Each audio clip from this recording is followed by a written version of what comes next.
Hello and good evening. My name is Shelby and I'm going to present to you the importance of protecting endangered species. All life is important and deserves protecting is kind of my philosophy. Edward Wilson, world-renowned biologist and multiple Pulitzer Prize winner, stated, "Look closely at nature. Every species is a masterpiece, exquisitely adapted to the particular environment which it has survived.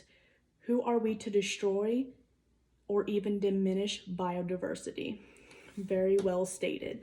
So today I'm going to go through three main sections. The first section is the impacts of human activity on endangered species. The second part is why we should save endangered species. And lastly, the third is how we can save endangered species. So first, let me explain the impacts of human activity on endangered species. So first is hunting. In Sophie Tudge's article on the impacts of human activity affecting mammals, who was a student at Cambridge University, explains that human activity in African tropical rainforest continues to threaten wild mammals, but the problem is many rural communities are dependent on hunting. This is what leads to species becoming endangered.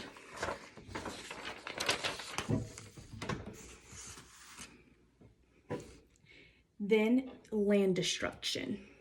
Habitat loss poses the greatest threat to species. The world habitats continue to disappear as they are harvested for human consumption and cleared to make way for agricultural.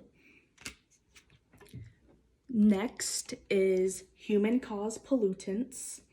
Air pollutants can poison wildlife through the disruption of endocrine function, organ injury, increased vulnerability to diseases, lower reproductive success, and possible death. These pollutants include vehicle emissions, fuel oils, and natural gas, byproducts of manufacturing and power generation, coal-fueled power plants, and fumes from chemical production. Now I am going to explain the reasons why we should save endangered species. First is the ecosystem will be thrown off balance. On the website gviusa.com about endangered species explains how plants and animals maintain the health of an ecosystem, and when a species becomes endangered, it is a sign that the ecosystem is out of balance, and the consequences can be critical, but the balance within an ecosystem isn't always easy to maintain. The loss of one triggers the loss of others. Next is human health. When ecosystems aren't maintained, our health can be affected too. A well-balanced ecosystem maintains the health of the environment. This ensures that humans have access to clean air and water, fertile land for agriculture.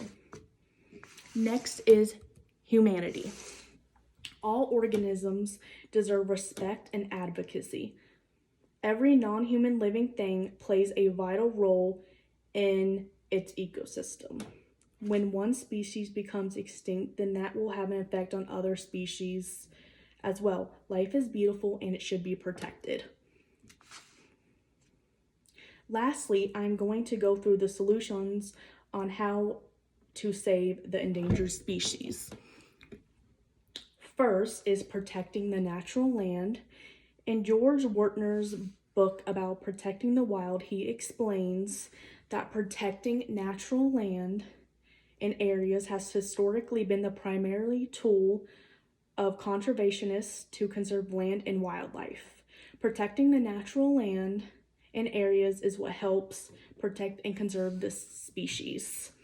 Next is cutting down on pollutants. Minimize use of herbicides and pesticides. Herbicides and pesticides are hazardous pollutants. that can affect wildlife at many levels. Reduce use of fertilizer. Excess fertilizer will likely wash into streams and rivers and may lead to deaths. Overall, people need to cut back on CO2 emissions. And also, littering is a big part in this. If humans just stop leaving trash everywhere, then you won't be seeing as many species on the verge of extinction. Lastly is campaigns. There are so many campaigns that people can organize or participate in. A cleanup campaign of an important habitat in your area. So look for anything local. Be sure to work with appropriate city officials and environmental organizations. Next is animal disturbances. Report any harassment of threatened and endangered species. If someone is hunting a species that is off limits, then they need to be prosecuted. Overall, hunting needs to have more regulations. Next, and our last, is disease management. In Sachiria Dyer Darwan's newspaper article on the Tasmanian devil species explains that the strategy is to maintain and increase the disease-free captive insurance population, minimize impacts from disease and other threats in the wild, and monitor the species and their habitat. So that concludes everything. And so basically, endangered species need to be protected because it is the humane thing to do, and it helps the environment as well as the people. I hope that now you can understand the importance of protecting endangered species and how you can get involved within this crisis. So overall, we went over the 3 main stages, which is first, I explained the impacts of human activities on endangered species and why we should save endangered species and how we can go about that effectively. A quote that I truly find touching, written by WWF International, states, "When they are gone, when every last life has been stolen, how will you remember them? Extinction is forever."